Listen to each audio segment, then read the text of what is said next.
Honestly, man, I would not have traded my Morehouse experience for anything in the world. I went to Morehouse HBCU for undergrad, went to Emory for grad school. The experiences are very much so night and day. Really? Morehouse, you literally can't pay them to answer the phone. They won't answer the phone for anything ever. They never can answer the phone. Everything's always going to be late. Customer service is terribly atrocious. Emory, on the other hand, they answered the phone the first ring.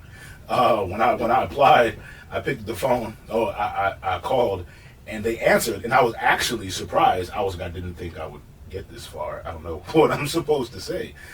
Customer service is just better, whatever. But at Morehouse, I learned so much more about life. Welcome back. Welcome back, welcome back, welcome back. I don't know. What's up, y'all? Was that Mace? Was that supposed to be Mace?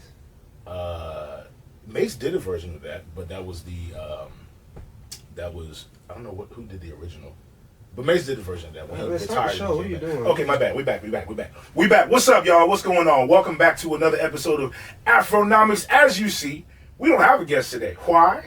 Because Caesar's the guest, and I'm the guest. We just gonna talk. Yeah, we just gonna talk. We just gonna have a good time. What's up, y'all? Host conversation. Sita Dembuya, the host with the most. He's the host with the beard because I'm a grown man. So he want to start off. Roasting today. First of all, I know y'all see this. We might need to zoom in. Jenny, if you could zoom in a little bit in post production. I know you see the sideburns. They coming in. They almost connecting. Oh yeah, I had the same conversation with my little brother the other day. He's 17. I got a question for you, Lou. What'd you say? When you get your hair cut, do your barber stand on the second floor? That's to be able to get the top. You charge by the square footage. That was a good one. I mean, hey, at least you pay less for haircuts than I do because they have less things to cut. Yeah, I mean, baby face. I got beards is for ugly dudes. We know this. No, I can cut my beard off. I can cut my beard off any day of the week, my boy. You can't hide your ugly. I'm just saying. All that head on your back. Hey, man. Big head. It is what it is. I've had it my whole life, and I love it. That's a sniper's dream. Wow. The biggest target you could think of. Okay. I called it. I ain't got nothing back. I can't say nothing back. You caught me. I lost. Checkmate. You won. All right, Touche. It's a wrap. Touche. Hey, don't roast nobody from the east side. Now, see, the issue is I'm just not locked and loaded right now. Because when I do get locked and loaded, it'll be a wrap. He'd be like, dang, I wasn't ready. How you not ready? You should have so many thoughts in that head. Because I'm just not a mean person. You're just not a good person in general. So you have jokes on deck. I'm just quick with it. Bro, what's the wahala for today? I mean, we already started with it, so what it is at this point. What are we talking about? This one's going to be very interesting. I actually didn't think about this until today. I'm sure. Yeah. It's a question. Uh-oh. And you gotta believe in the question. There's gonna be a little shock value in the question at first. All right. I need you to take that in and then actually respond to the question. So the question is, uh-oh, would you? No. Fair enough. Would you go to a Diddy party for $1 million? Oh, wonderful. That's a great question considering the conversation we just had right before this. Yeah. I would go to the party, the main event that's advertised on whatever the invitation is. Anything that happens after that main event, I will be at home, in my bed, living my best life. What you think happens after the main event? The things that brother is, grown-up things that I don't want anything to do with because I'm not a grown-up. Oh, you mean like drinking? People smoking? Like what? What kind of? I don't want, it's this young man, he has to, I don't have the resources to hire a lawyer if I was to say something crazy and make accusations. But the things that we have heard about Mr. Sean Combs' parties, Yeah. I wouldn't be there. What if that is the main event though? Like, what if you walk in? If that's the main event, eyes wide shut and they just like going crazy. You just walk in and it's just skin everywhere. I mean, I would go baby home. oil. Like, Molly, First of all, ketamine. in my head, that room probably smells Ooh, yeah. wild. So Foul. yeah, It just hits you as soon as you walk in. it probably smells like a mixture of baby oil, lubricant, perm, cologne, perfume, and black people hair products. That sounds very descriptive. Are you? It just That's how you feel? Yeah. It's not from experience, is it? no, Oh, okay. Just making sure. of course not. Just making sure. It seemed a little very specific. No, you can just black people we like fragrances. Okay. All right, yeah. All right, $1 million you going to a Diddy party. I will go to the main event that's to the main advertised event. on the invitation. Yeah, they gonna pull you into a room and next thing you know, No, I want to network. you on a network. I would network and then I would go home. All right. Would you go? Oh yeah, for sure. Of course. I know how to protect myself though. But would you go to the after party? I'll You would probably go to the after party. I'll go to the after party. You go to the after party? Yeah, I'll go to the after party. I've been to enough after parties in my life. I so. mean, I know when to call it quits and just. I might walk in and be like, you know what, and it's not for me. Yeah, yeah. Yeah, as long as you got the, I wouldn't go, naked. I make sure I, got some on tuck. I've heard. You said got some what? On tuck. What does that mean? I was like a piece. That's Yeah. that's hood vernacular. I mean, I'm from the suburbs of Germantown, Maryland. We don't speak like that. We use proper English and eloquence when we talk. it's not even how you talk. I'm from the suburbs too. It's just suburbs of Decatur. Just don't matter. It's suburbs. I live in the house. I grew up in the house. I lived in the townhouse. Behind houses. But anyway, that's a wild topic. So basically, we just said we both will go to a Diddy party. For Absolutely. $1 You million. just got to know when to leave. See, that's moral of the story. We can be bought, y'all. We can be bought. You pay us enough money, we'll show up pretty much anywhere. Well, yeah. Yes and no. Wait, hold on. We got to set a. We got to They set a gotta make sure they don't standard. clip that out. They gonna clip that out and be like, see, I told you. I told you they gonna go to the Diddy party. They're gonna act up. If you want us to come to your events to host, we can do that. That's what we mean, but we can be bought. Right. Yeah, right. But anyway, speaking of events, we going to Spell House next week. Spell. What? Wait, this not finna air. Oh well, I mean, hey, they don't know when we recorded this. Hey, they don't know when we record. Yeah, we will be at Spell House, and it'll be fun. It'll be live. So if you saw us at Spell House, if you did do y'all like the trivias? Let us know in the comments. Let us know in the y'all comments how y'all feeling about the trivia. trivias. Yeah, let us know. Because they're fun for us to do, and I'm liking them. So Yeah. we're gonna do more. Yeah, and this wasn't meant to be an advertisement, just for us to talk about Spell House, because you are HBCU grad from the illustrious Morehouse, the house college. All day, babe. You I know. went to Bourne, Georgia Tech. That's finna smack Notre Dame. But yeah, I went to Georgia Tech. So I want to hear more about what's the experience like going to Morehouse, because I never got the HBCU experience, not in college. Honestly, man, I would not have traded my Morehouse experience for anything in the world. I went to Morehouse HBCU for undergrad, went to Emory for grad school. The experiences are very much so night and day. Really? Morehouse, you literally can't pay them to answer the phone. They won't answer the phone for anything ever. They never can answer the phone. Everything's always going to be late. Customer service is terribly atrocious. Emory, on the other hand, they answered the phone the first ring. When I applied, I picked the phone. I called, and they answered, and I was actually surprised. I didn't think I would get this far. I don't know what I'm supposed to say. Customer service is just better, whatever. But at Morehouse, I learned so much more about life, man. Like it was just it was a transformative experience, not just in the classroom. Of course, you get the education and stuff like that in the classroom, but you have professors who actually care, and you have professors who care about teaching you stuff like real principles like that apply outside of the classroom as well. So literally, when I was in the Glee Club, my professor, I had two professors, my voice teacher and then the Glee Club director, Dr. Morrow, Dr. Brown. Both of them instilled like major, I guess, principles and life lessons that I use. They were using it for us being on tour or whatever, but I use those things for today. For example, Dr. Morrow would always say when we went on tour to sing, and we're in the dressing rooms, he would say, "Leave a place better than you found it." And for me, I took that as, okay, cool, leave a place better than you found it, but I just made it macro for my whole life and say, you know what, nah, leave people better than you found them. Leave situations better than you found it. So I'll go in a situation, I'm like, all right, let me see how I can make this place, these people better, always. So yeah, little stuff like that, man. Wouldn't trade it for the world. Plus, we had the most amazing, I saw Gabrielle Union my sophomore year. When I say saw her, as in like, I'm here, and she was like 4 feet away from me. They were advertising Think Like a Man 2, or one of the movies she was in with Kevin Hart. That is a beautiful woman, brother. In person, that is a what? Good Google movie. Okay. Okay. Now, what about party experience, football games, all that? Nobody goes to football games. Really? Nobody goes to football games. Nobody does that. We went to the Morehouse's football team. I love you.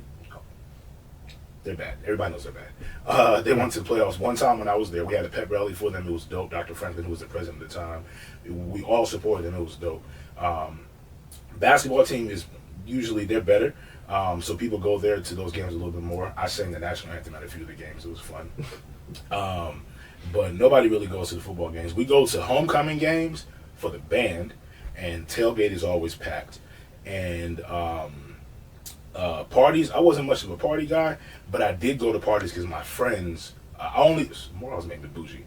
I only went to parties that I didn't have to pay to get into, and I didn't have to stand in line for. So my friends had a party promotion company. So I never had to pay to go to a party. I would just walk up to the line and say, "Oh, Llewellyn, you here? Bet, go inside." Yeah. And that was my party. I didn't go to too many, but when I did go, that was my experience. Okay. That's cool. I never, I went to. You never went to any like the Morehouse or Spelman parties? I know you have friends. You're a Capricorn. I know you have friends. I pledged my second to last semester of school. I pledged Really? late. I pledged late. Ah, okay. Yeah, so I got to Tech. I went to Tech to major in football. for real. Okay. So, I mean, of course, I did mechanical engineering. I stopped playing football after freshman year, but it took a few years before I really started adjusting to like being a regular student. So I didn't really do a lot of the social like a school like Georgia Tech. I think a lot of D1 schools are like that.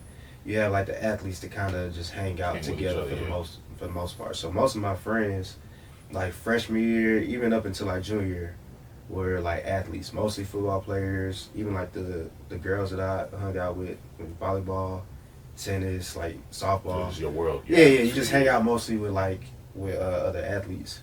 But it was really like, I would say about junior year, I had a friend, he transferred in. He's from my hometown, like I know him in high school. And he's transferring to Tech from Valdosta. And then he ended up pledging, like when he had transferred in, he pledged that year. And it was after that when I started hanging out with a lot more of the Kappas. Okay. And I had already knew. So Sierra Leoneans pledge Kappa. Like that's a thing. That's a thing? That's like a thing. Like okay. The Sierra Leone folks out in Atlanta, on the girl side, we got like a few AKs, a few Deltas. It's mostly them two. On the dude side, it's all Kappas. I know like 5 Kappas that Sierra Leone, no other org from like that. They grew up in like the Atlanta Sierra Leone community. I knew like 5 that were Kappas. One from Georgia State, one from Valdosta, one from Tuskegee, all older cousins. So, and then like we had this pep rally. So I went to an all black school from like elementary all through high school. And for like Black History Month, we used to do like these. So we had an assembly. And they would do a tribute to the D9 and the assembly. And they had like people from the step team and the band would go in and they would like mimic all 9 of the D9 orgs. And they'll do like the steps and the stroll and the hops and all that. And I think it had to be like maybe junior year, senior year as one of them. But they had the assembly, they did the D9 thing. And then when the Kappas did it was like the step team, they did the Kappa shimmy. I was like, I want to do that. That's what sold me. It's like, I want to do that. Like, whatever the hell it is I got to do that, I want to do that. So, I always knew, like, if I was going to play something, it was going to be Kappa, but I went into college to play football, so I ain't really think about it for real.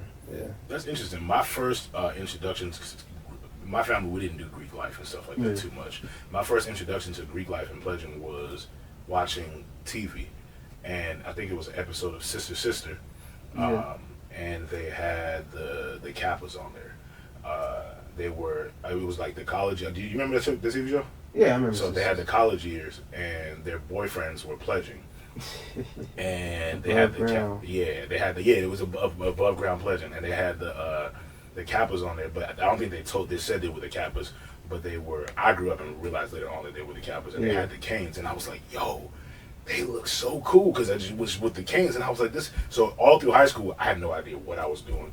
I was just playing with canes and stuff like that. I was like, when I was like, I want to join that fraternity, whatever it is. Didn't know whether I'm not in a frat, but that was my first introduction to Greek fraternity, life. Greek life. And then when I got older and I realized everybody didn't have a cane, I was like, oh man. Okay. They used to show like Greek life a lot on black shows in the 90s. Yeah. I know Moesha's dad was a Kappa in the show. Fresh Prince and him and Carlton actually pledged. They did a good job in general in the 90s. I think 90s TV shows did a good job of showcasing blackness, like, in a healthy way. Because we had, like they were wearing HBCU clothes. Like they had a really good, like, I think they did a better representation back then than we do now on TV. Yeah, for sure. Yeah. Man, like there's so many 90s sitcoms that I still watch today, like over what's actually on TV. Absolutely. Like Fresh Prince, Martin, Jamie Foxx show. The Cosby Show. Sister Sisters, like there's so many shows that, there's just so many good shows, man. You really got like more of a realistic experience. I think like media in general back then was just a lot more representative of how we actually live. Versus now, I think you're not really getting a clear picture of how people live, and a lot of it is like romanticized, or it's like one extreme of how people live or the other. Like every show now is drug dealing, like Stars or Power.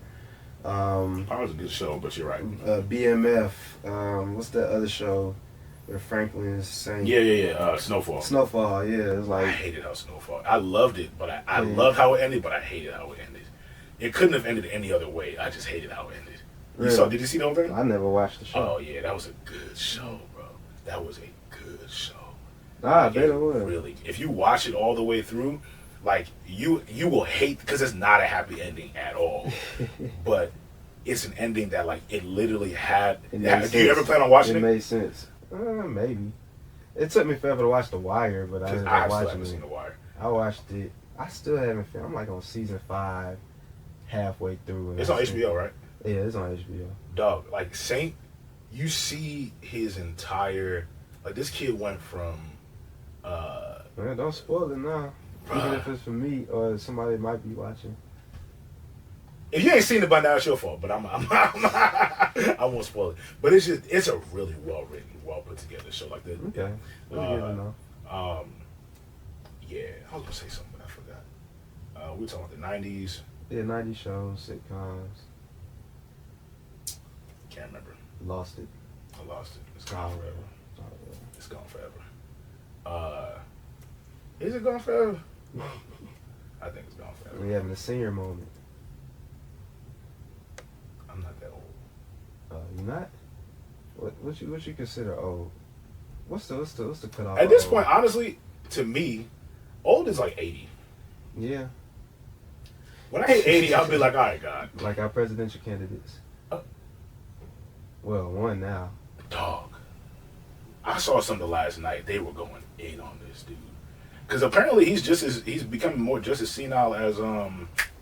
I don't know what they were thinking, but Biden was a cadaver. That was hanging on by the red. I mean, I don't care for any specific candidate or whatever, but they shouldn't have let that man run. They should have just let him. They knew better. They knew better. I think at some point the American people's going to be like, all right, stop playing. Yeah, like just, what you doing? Like just sit down. You know who really hurt my heart who never made it? They should have put my man Bernie up there. Oh, you know they don't want Bernie. Man, they should have put my man. Bernie is probably the only presidential candidate that I've seen in my lifetime that I'm like, you know what, I actually really, really rock with him. Well, we don't live in the actual democracy. In the true democracy, the people vote for who they want. So the popular candidate wins. But this is not a true democracy.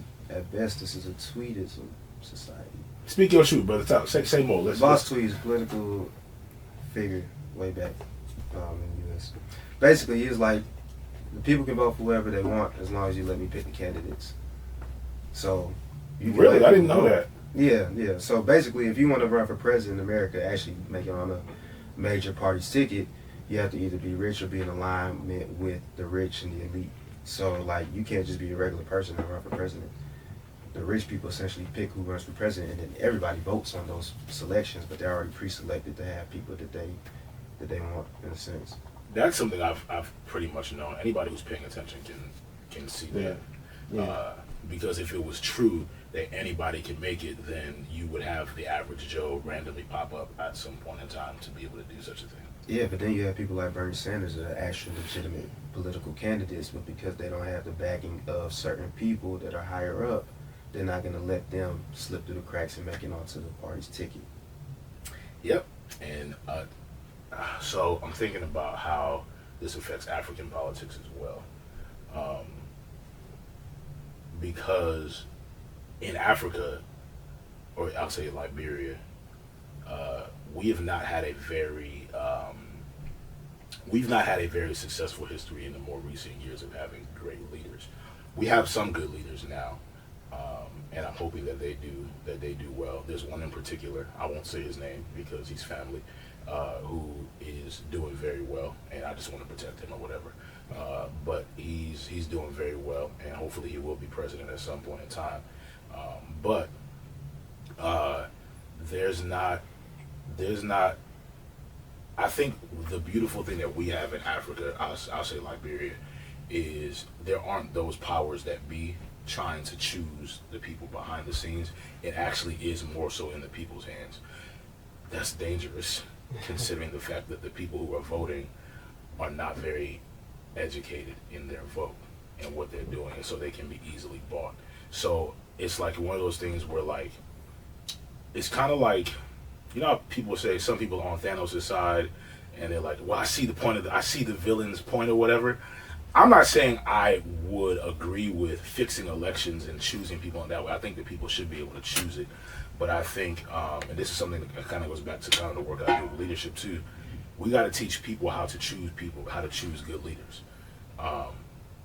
Bad leaders are only able to be successful and gain influence because they're able to be charismatic, they're able to talk that talk and say stuff that people want to hear to get people to follow them. But they're not really the best candidates. So I'm rambling, but it's not a I think Liberia is in a great position to be able to have legitimate leadership. The issue is the people that are voting, unfortunately, are in a lot of ways easily bought out to be able to be influenced by fools. If I'm being honest, like a lot of leaders that we have and have had are fools, and I'll say that, and that's just the real. Yeah, I mean, I think just as important as the charisma or ability to speak at the leader, I think media is just as powerful. Because if you can control the media that people consume, you control the flow of information. Yep. Then you can essentially influence how people think. Because we are what we consume. Yep. Physically, mentally. So the information you see on social media, what you see on the news, what you learn in school, all of that is media. What you see on the movies, what you see what you hear in music, all of that is media. And when you have certain people that control those avenues or control those outlets, those people essentially control how the general population thinks. Yep. And that's going to influence everything, and it's going to influence elections. Now, with Africa, I can say that there are definitely leaders that are stepping up. Paul Kagame is one that's been pretty good for years down in Rwanda. And recently, the Sahel states, you got Mali, Burkina Faso, and Niger. They're starting breaking away from European rule, and colonialism. Now with those, and that's dangerous on their part too. It's courageous. I support it, but it's also very dangerous. I mean, it's not as dangerous as staying subjugated by the European powers. I think you definitely want to break away from that, even if it is there may be fear of retaliation. There's been many attempts on some of their lines. I know Ibrahim Traore from Burkina Faso specifically. Yep. They tried to come at him, but I mean it's needed. Like that's one thing, and it only becomes an issue if it just stays them three. That's where it becomes an issue, because if it's only 3 out of the 54 countries of Africa, there's only 3 people you got to target. But if it becomes 6, 7, 8, 9, and you got all or even several African countries and their leadership is saying let's break away from colonial rule and European oppression, then it becomes a lot harder to target all of them, and then they can also work together to make sure that they protect each other. Yep. So I say it's good. It's a good showing. We as African people in diaspora, we do need to be supportive of what the Sahel states are doing with them breaking off, even though those are military leaders. They took over in coups, but they took over and have the backing of their people. It's not like the people are against them. They have the following of the people, because the people know that they're actually doing what's best for the country, as opposed to doing what's best for some foreign investors. And that's you hit it on the head, bro. They have the influence of the people, because if you they say you can kill a man, but you can't kill an idea. Mm-hmm. And if they've done a good job of instilling the idea in the people, it doesn't matter what happens to the leader. Not that it doesn't matter. We want them to be alive, but at the end of the day, even if that leader is thrown in jail, even if the leader is killed or whatever, the people are still there. So it's like you can try to destroy what we're doing, but you can't, because we just will refuse to follow you. The issue that, and this is where unfortunately their plan for black progress in America succeeded, is because they killed the leaders of the time. And the leaders of the time, Martin, Malcolm, Huey, all of them, they had great ideas. They did their best to communicate their ideas, but to your point, the 3 of them didn't work together. They didn't work together enough to unify the body of people, so that when they died, the progress died with them as well, and was taken severely back. And I think that the same thing for Africa. If they as leaders, they got to come together and make a concerted effort, not just to be in their room or on their phone calls together, but to say, yo, we need to make sure all of our people are on board with this, because you got to be real and anticipate they're going to kill us. That's the fact of the matter. You have to, in your head, if you assume a leadership role like that, or a political position like that, knowing what you're doing and knowing what you're up against, just assume that you're not going to die a natural death. It should be in your plan for life to say, I'm going to be killed, and this is what happens if I'm killed. Now, if you make it to die a natural death, great. But you don't necessarily got to plan to die. Just know that they'll come after you. I'm saying that the reason they die is because that is strategic to kill somebody, because it ruins the operation. But what I like to say is, you got to decentralize command. You can't have one leader, one guy that everybody follows. That's who invigorates the movement. You can't have one, because they know that if you got that one, they can take out that one, and then it severely stifles the movement. If you decentralize command to where there's 15 or there's several, and everybody's doing speaking out against the same thing, when you have all these different people it's like you can't get rid of everybody, and it makes it so now it's not just me.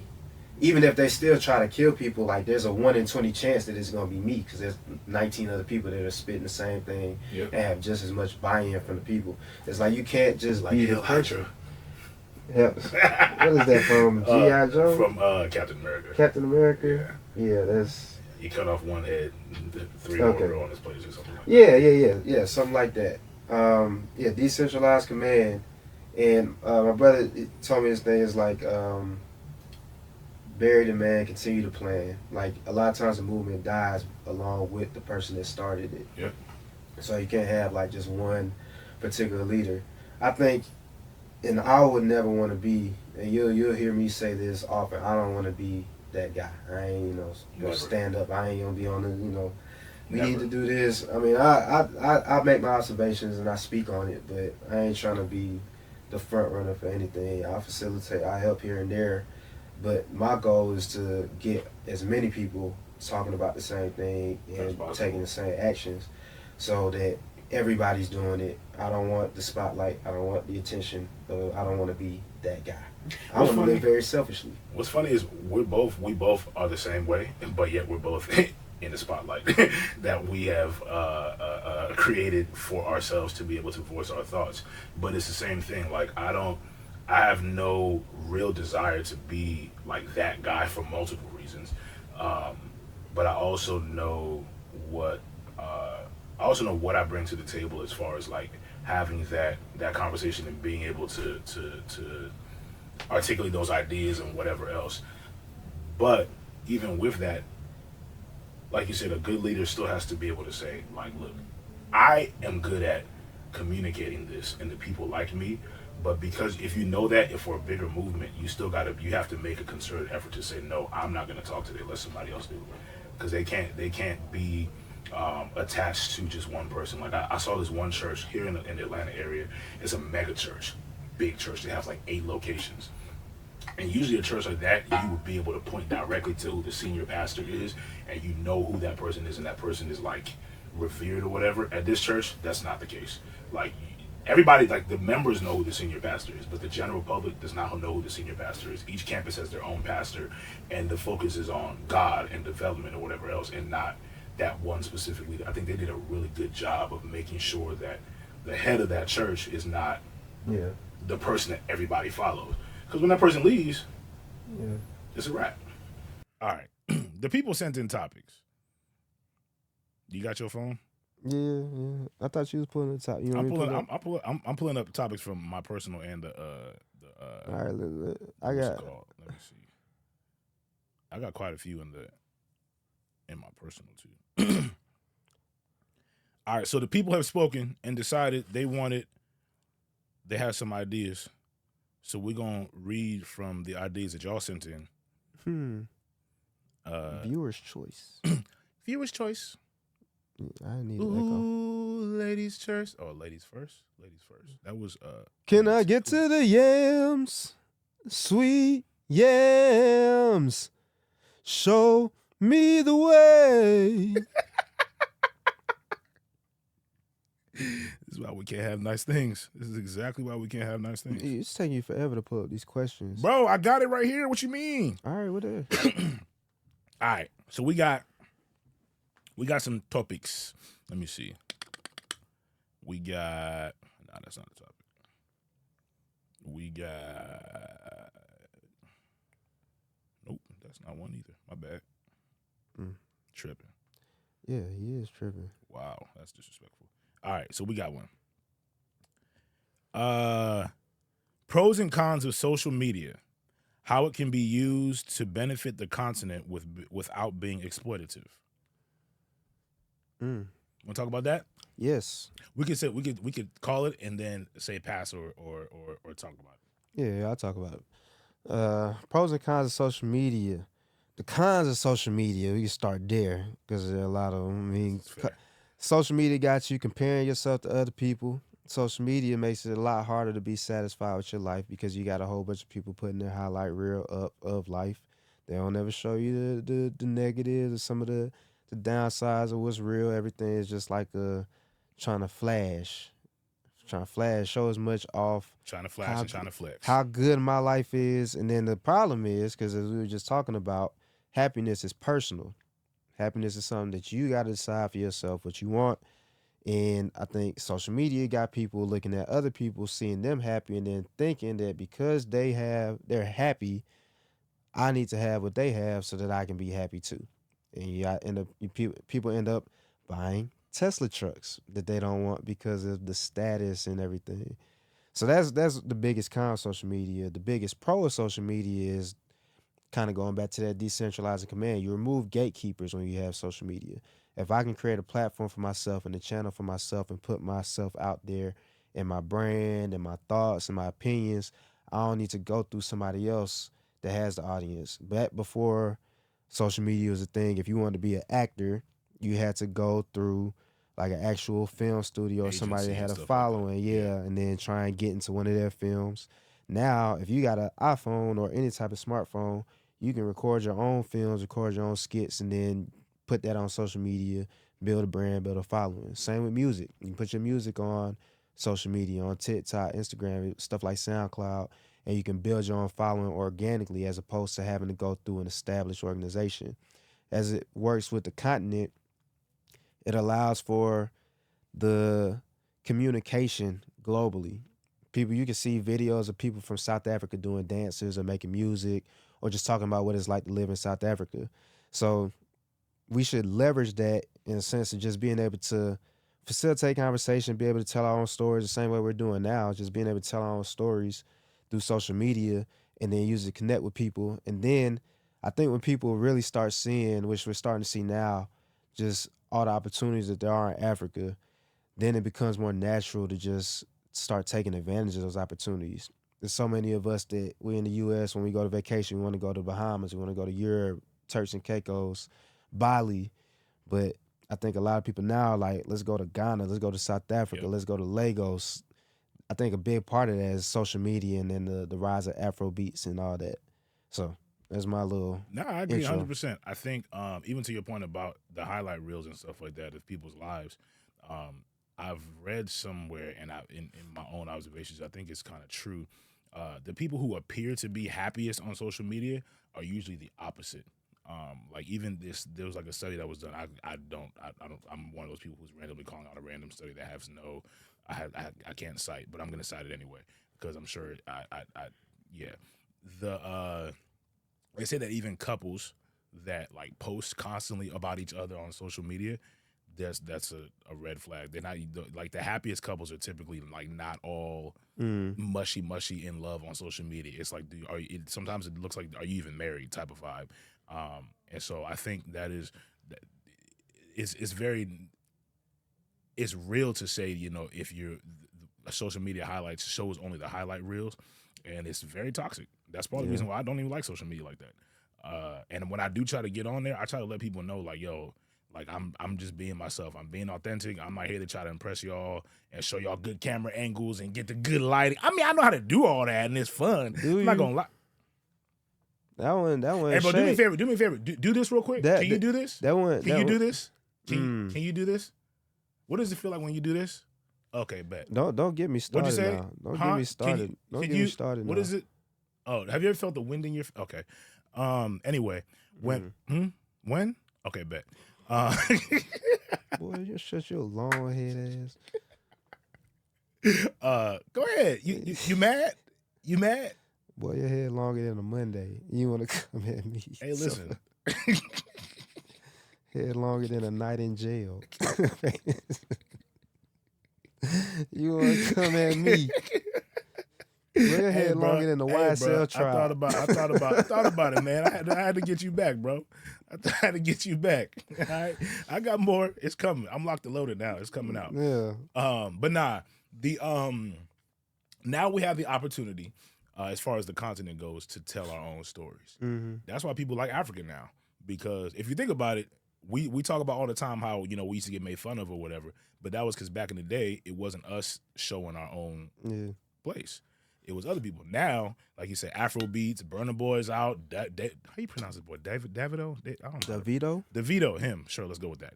No, he's from Atlanta. Is he? He's born in Atlanta. I wouldn't be surprised. Moved back to Nigeria. Thames, like you got everybody out there doing their thing and showcasing the beauty of Africa. And that's I think that is a pro of it. And I think even this platform, because I mean the fact is, if I'm honest, bro, this is we're the first that I know of that's doing something like this to really like try to showcase African voices in a format like this. Like stuff like this is necessary. So yeah. You wanna move on to the next topic? Yep, next topic. You got one? Let me see what I got.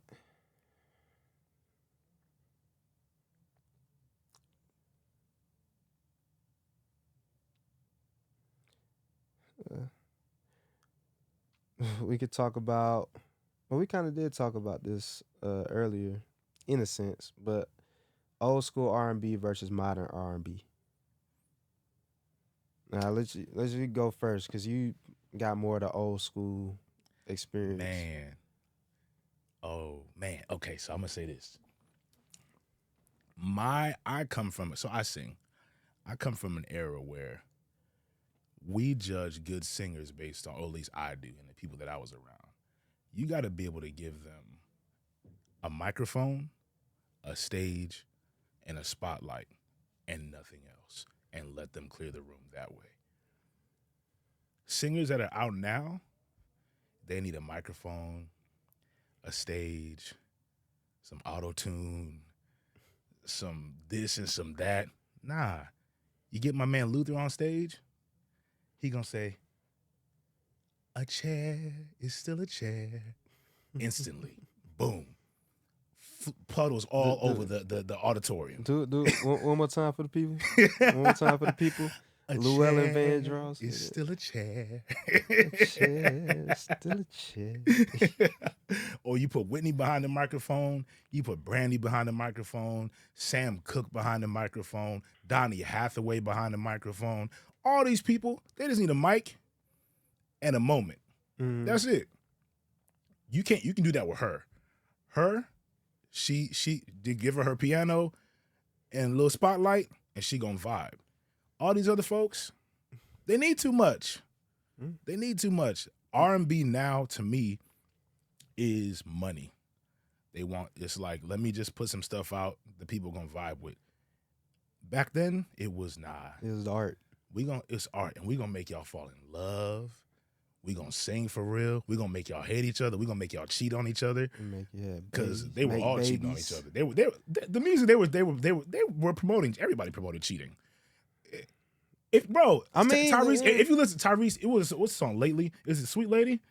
He said, if you think about the word, he said, any other day I would play it cool, but I can't now because I want you. And I heard that you were taking. That don't have to stop you from making late night phone calls on the telephone. He's literally saying, I know you taking, but I don't care. Oh yeah, man. It got no respect for relationships No respect whatsoever. That's the generation that raises, which is why nobody can get married now. Well, our whole generation is thoughts. I'm wrong? I mean, damn. I'm not wrong. We started on the topic of R&B, and I don't know how we get to our whole generation is thoughts. That is a I'm not wrong, wild though. leap. I didn't say you were wrong. I'm just saying we done traveled long and far to get to where we at right now.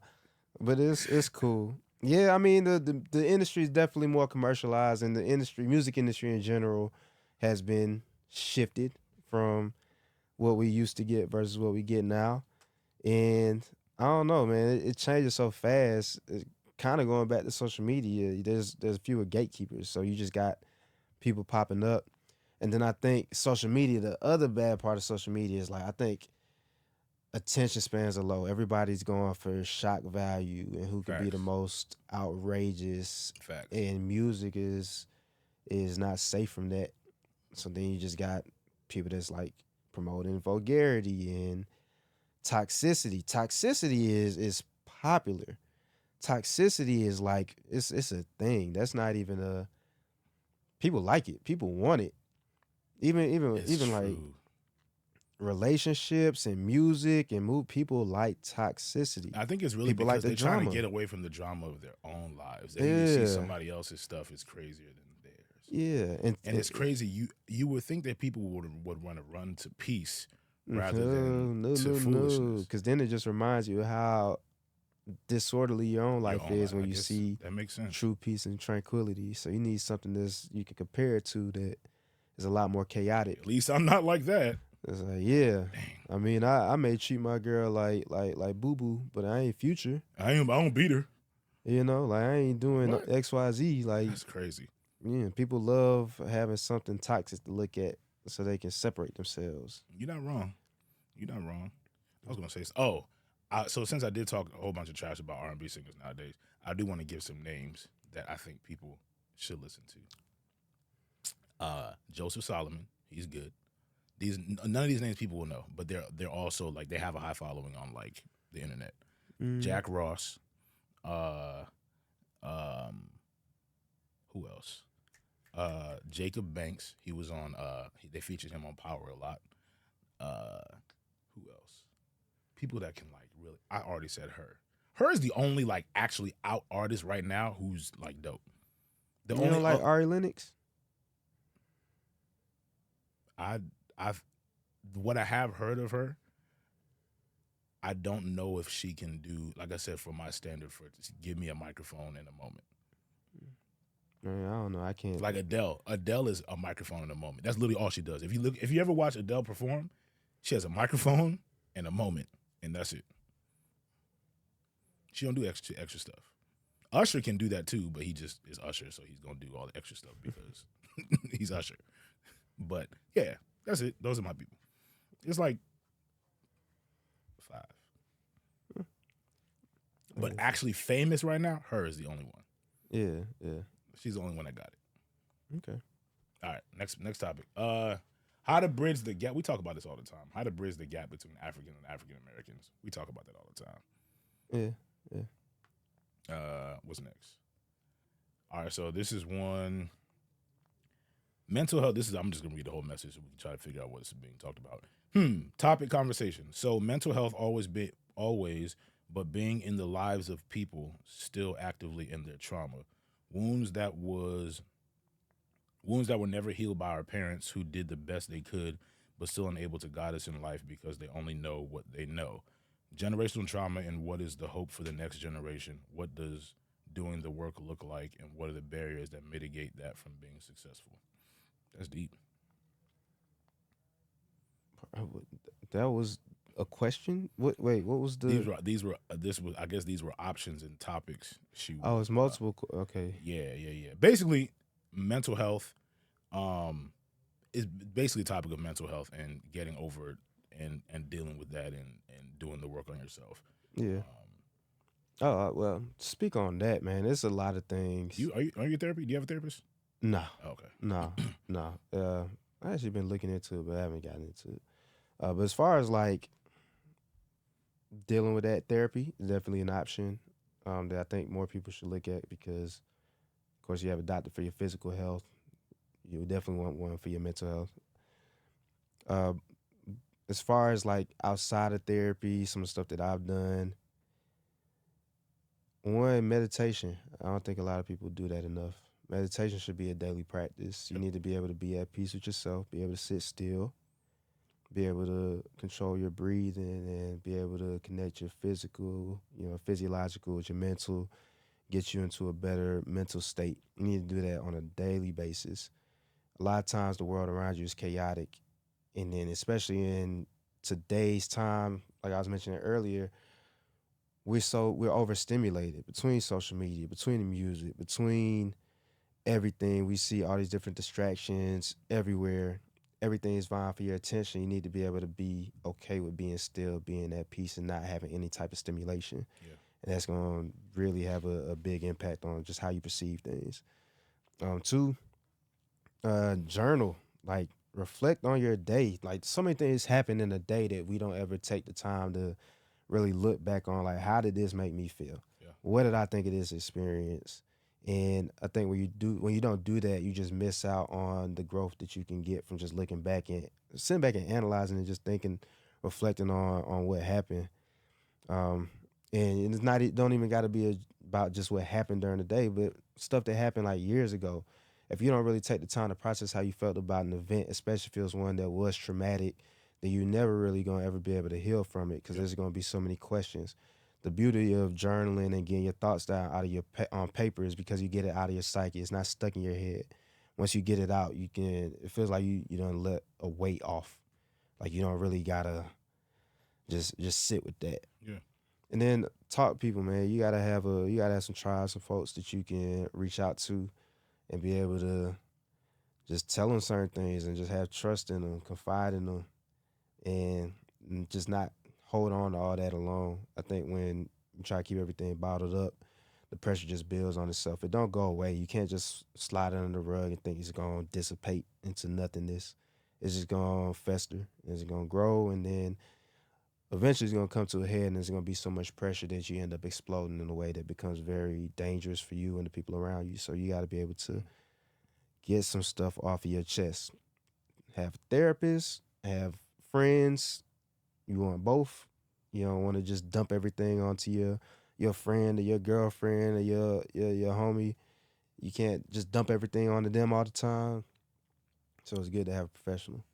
That's my initial thoughts on it. Yeah, no, I agree with everything you're saying. I think, in addition, to support it, I think journaling, getting that stuff out, to me, it's like when your phone or computer or whatever runs out of storage, right? Yeah. It starts moving It slow. starts moving slow. Things just don't work as it's supposed to work. When you purge, you talk about it, you write it down, you do all of that, you're creating more space. Because the fact is, you're going to have another trauma. Yeah. You need space for the trauma, the new trauma, and you need space for the good things in life that are coming about. You just need to have space in your spirit for stuff, which is part of the reason why, like, it's necessary to have the filters of not being on social media all the time. Putting up guards and boundaries and stuff like that. I have a therapist. I've had a therapist for a while. Dude has quite literally saved my life on many occasions. Not that I was like suicidal at that, but it was just like there were many times where I really just wanted to just be done and give up and everything else. And we had wonderful conversations. And I would leave. I would go in feeling heavy and leave feeling like a whole new person. And it's just that valuable. Like you said, I always tell people, you go to church, or mosque or synagogue or whatever, a spiritual place for your soul. You go to the doctor for your body. Your mind needs something too. Your mind is literally a part of you as well. And if your mind is not, there's a scripture that says, be transformed by the renewing of your mind. If your mind is not healthy, literally the rest of your life will not be healthy. And everything that happens in your life attacks your mind. It's either going to affect your mind, it's going to attack your mind. Your mind is going to have something to do with everything that is in your life. Again, another scripture: guard your heart with all due diligence, for out of it flows the issues of life. Heart, in that sense, is like it's your mind. It's your inner you. And so and the thing is, the more work I've done, I told my friend and I were having this conversation anyway. The more work I've done on myself, the more I see why other people don't do it, why so many people don't do it. Because it's hard. It's the worst thing I've ever done in my life. It's terrifying, and it is incredibly, it's everything you can possibly, anything that people are afraid of happening is exactly what's going to happen. And guess what? 10 out of 10 would do it every single time. Life-changing. It's the worst thing I've ever done in my life, and I would do it again every single time because it's worth it. Because it's we were talking about earlier, freedom. Like, you get to a point where you really start to see and break through the crap, and you start to see yourself. You're like, you know what? I like this. This is dope. Let's keep going. It hurt, but let's keep going. It's like working out. Like, you work out, you don't like it. It hurts. He's like, why am I running 10 miles? Why am I doing this? Why am I doing that? And then you start looking at yourself. You start feeling yourself. You know what? I keep going. I feel good about myself. It's a good day. Yeah. You gotta do the work. You don't get what you want in life. You get what you are. Yeah, that's facts. It's terrifying, but it's worth yourself. It. So if somebody's watching and say you needed a confirmation to get your life together, this is it. Boom bow. Boom bow. Random. I guess we gotta close it out, but random. Your tattoos, bro, I really want another one. Every time I come back to Atlanta, I want to call my tattoo artist and get another tattoo, but I can't get it yet. It has to be a reward. Yeah, it's cooling down now. I'll probably get the rest of the sleeve done. Then I'm gonna get some stuff on this arm. This arm looking a little naked. I only got the piece in here and then the inside. I need to get some on the outside. I gotta finish this joint, but that's not here nor there. That's another topic for another day. If you wanted to hear more about tattoos, we can have that conversation too. Matter of fact, we gonna record an episode while I'm getting this sleeve done. It's gonna be dope. Y'all gonna see the piece. Y'all gonna be a part of it. Y'all gonna watch him cry, and I'm gonna act a fool. I'm gonna put that numbing cream on. All right. I ain't gonna cap. This one took like 5 hours. Once I think he was doing like the details at the very end. I needed that numbing cream for like them last 10 minutes. Excruciating pain. This joint, when he got here, I almost fought Excruciating him pain. because it felt like he was doing it on purpose. I was like, bro, I'm about to fight you. All right, I guess we done. Yeah, signing off. Peace. Recording live from the ATL, taking over for 99s, 2024s, man. Turn up. Join us next time. Turn up. Join us next time. Was that your Atlanta accent? I guess. I don't live here no more.